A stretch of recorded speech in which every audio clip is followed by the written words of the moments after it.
In most of the cases I discuss, it's a pretty straightforward process. The murderer, by necessity, is in the proximity of the victim. But sometimes things can be a bit more complicated. When a murderer-to-be thinks themselves a bit clever, they remain at arm's length from the crime, but are no less involved.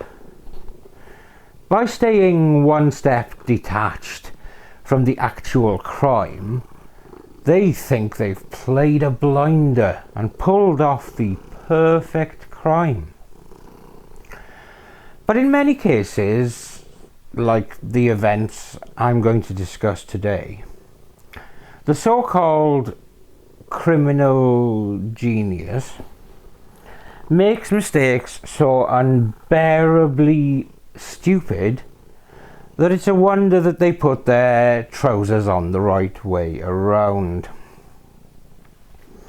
With this in mind, let's jump into the 2015 murder of Dr. Teresa Sievers in the US, in a state which should justifiably be renamed the batshit state. Let's go to Florida.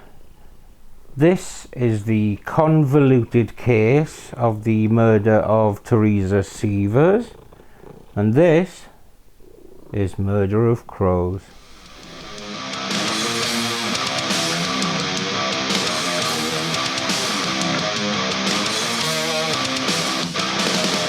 Say that you're ready, but you won't like it. You say that you're ready, but you won't like it. Silence all the crows, lining up in little rows. A sudden chill surrounds me. Silence all the crows, see come out and say you're wrong. A sudden chill.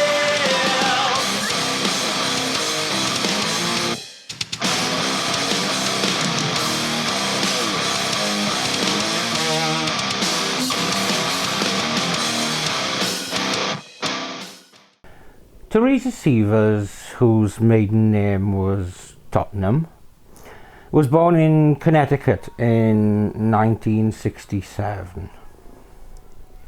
Despite her parents separating when she was still a baby, she was nonetheless a high flyer at school.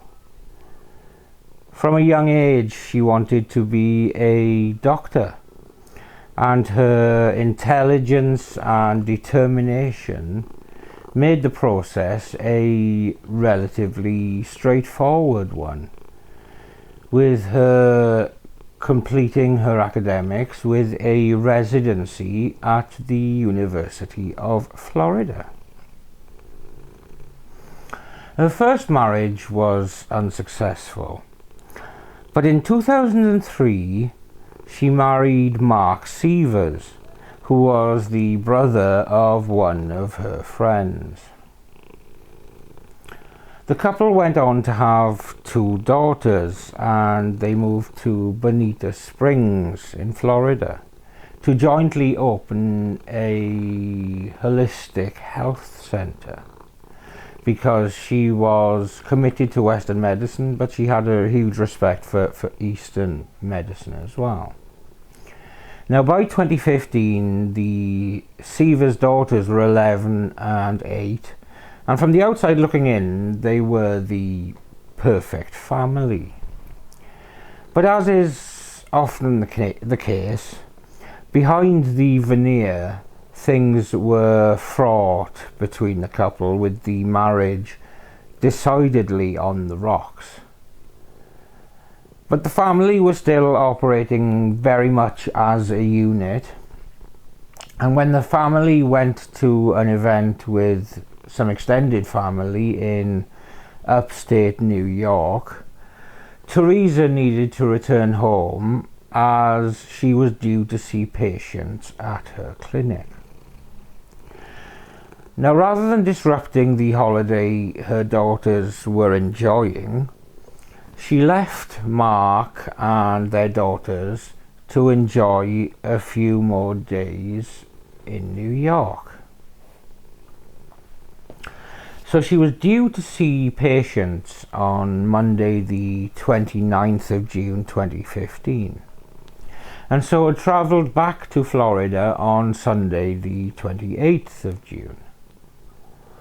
But she never showed up at the clinic to see her patients, which the ever-reliable doctor would not have done without first making contact. Now, when Mark Sievers was contacted about Teresa's whereabouts, he was visibly concerned and got in touch with a family friend who lived near the Sievers home to ask if they could drop by the home to just check on things. When the check was made, it seemed that Teresa had indeed returned home, but tragically, she would never leave.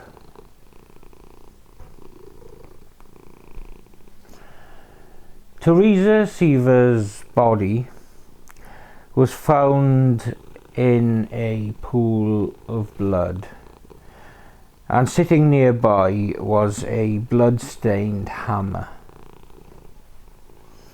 The autopsy would show that Teresa had been struck in the head at least 17 times, causing devastating and fatal injuries.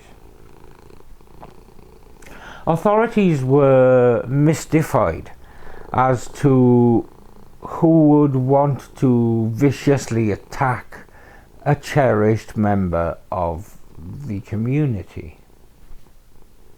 Inquiries showed that Teresa could, at times, be somewhat abrasive, but they could find no enemies that would want to harm her, and certainly no one that would want her dead. Following her murder, even though her husband had still been on vacation with his family in New York, his reaction was considered strange. Everyone knows that the grieving process can take many forms, and that everyone grieves in their own way. It just seemed particularly odd that Mark Sievers was inviting people to his house for a pool party the day before Teresa's funeral. But nothing more than surprise was thought of it, since he was away with his daughters, and police were left with nothing to go on. But then the police got a break. A tip was called in, I don't know where from, I wish I did, but a tip was called in advising them to look into a man called Curtis Wayne Wright. And this is where things go from zero to complete idiocy in pretty short time. Upon looking into the 51-year-old from Missouri, they found that he had rented a car the weekend that Teresa Sievers had been killed.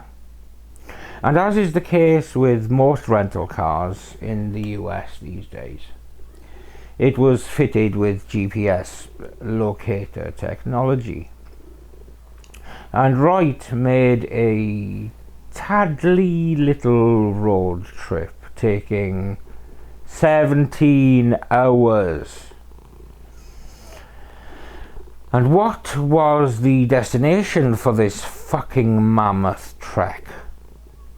I mean, if the guy was in any way involved in some evil plot, surely he'd have driven somewhere else and got a bus or a train or a fucking Uber to the final destination.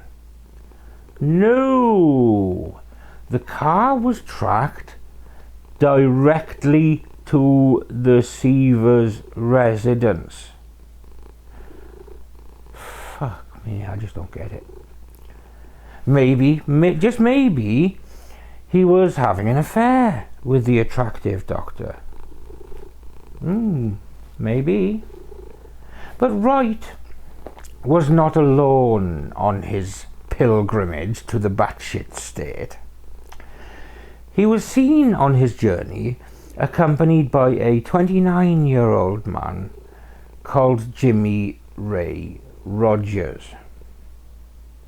Now, if you thought there was a bit of stupidity flying around up until now, we've barely scratched the surface. Now, looking into Wright's past, we see that he's spent time in prison on drug charges. And while in prison, he struck up a friendship with the young Rogers, who was in prison on weapons charges. So the friends were seen heading the 1,000 odd miles to Florida. And not just to Florida, not just to Bonita Springs, but right to the Sievers' fucking doorstep. Oh, and before turning up at the Sievers' home, they nipped to Walmart, where they were seen on CCTV. Did they pick up some snacks and maybe some comedy sunglasses? No. They bought trash bags, wipes, towels, and a fucking lock-picking kit. So circumstances put the road trip buddies right into the frame for the murder of Teresa Sievers. And while we're discussing a murder where the victim was brutalized with a hammer, I think I should mention the nickname that Jimmy Ray Rogers had given to himself and wanted to be widely known by. Any guesses, folks? Don't forget that I have stressed the absolutely monumental levels of stupidity that we're talking about here. Yes, Jimmy Ray Rogers had christened himself the Hammer. Seriously, the fucking Hammer. You can't write this shit. Well, you can, and I did. But the things I'm telling you are absolutely true. If these things weren't true, it would be an Emmy-winning sitcom waiting to happen. Oh, Christ on a bike. So let's push on, shall we? Now, looking further into Curtis Wayne Wright's history added another element to things. Wright had a childhood friend, and indeed one of his closest friends, who could have been relevant to this case. One of his best friends was a man called Mark Sievers. Yes, that Mark Sievers. A blind man could follow this particular breadcrumb trail. Now, by this point, Curtis Wayne Wright was treading water with the police and was keen to help the authorities in return for leniency. It was at this point that Wright explained how he had met up with Sievers at Wright's own wedding in Missouri earlier in 2015. At the gathering, Sievers had explained to Wright that his marriage was swiftly going down the pan, and it seemed likely that there would be a custody battle that Sievers said he could not afford to fight, and thus in all likelihood he would lose his kids.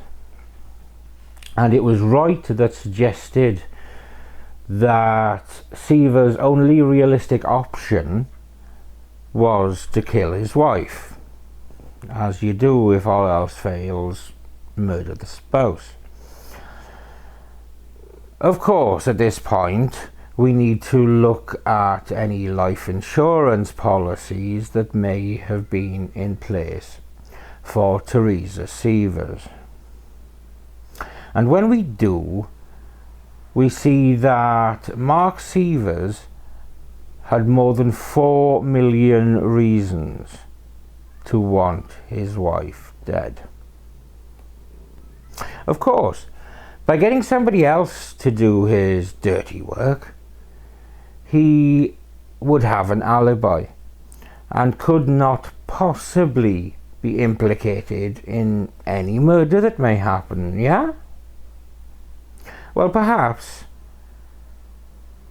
if there were a few brain cells involved in this plan. Rather than use the dark web and maybe use untraceable currency to arrange matters, Sievers decides to ask his best fucking friend, who in turn drives a GPS monitored rental car right to the Sievers fucking doorstep, and then brings on board his friend nicknamed the Hammer, who kills Teresa Sievers with a fucking hammer. I mean, it's like a pound stretcher version of a murder plot, it really is.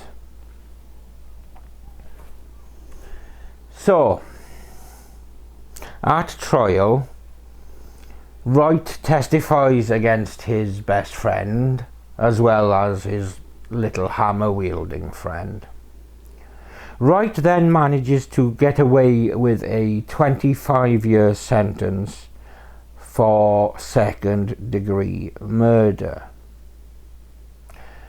Then Jimmy Rogers gets life without parole for first-degree murder, and the mastermind, more like custard mind, but Mark Sievers, for implementing a plot to kill his own wife, got sentenced to death. A little prick for the little prick.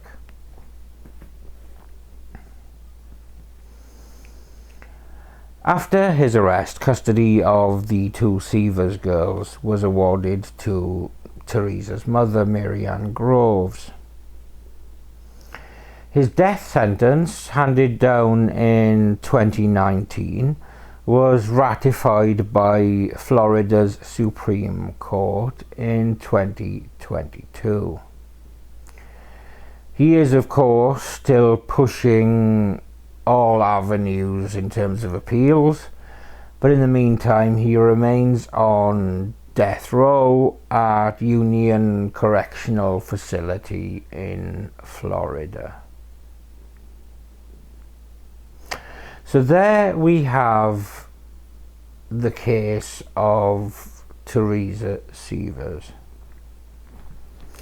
If it weren't so horrifyingly tragic, it would be almost comedic in its ineptitude. This video is dedicated to a woman who, in turn, dedicated herself to both her children and her community. Her life was cut short because a man couldn't bear things not going his way and having things exactly how he wants them. I hope her children have been supported in growing up without her, and I send heartfelt good wishes to them and to anyone who knew and loved Teresa Sievers. Thank you for watching another episode of Murder of Crows. I appreciate any shares, subscriptions, likes, waves. Even if I can't see you, I know you're doing it. All of that good stuff is very much appreciated. And until the next time, I'm Steve. This is Samson. I'm not sure if he's appearing on camera or if he's just off to the side, but he is here.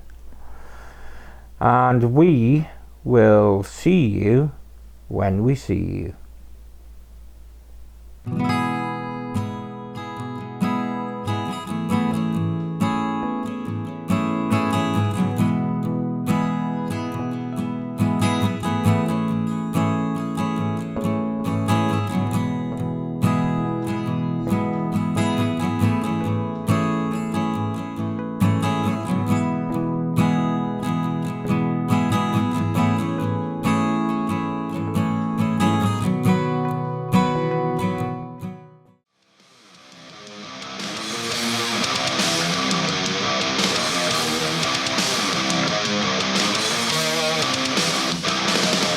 Say that you're ready, but you won't like it, you say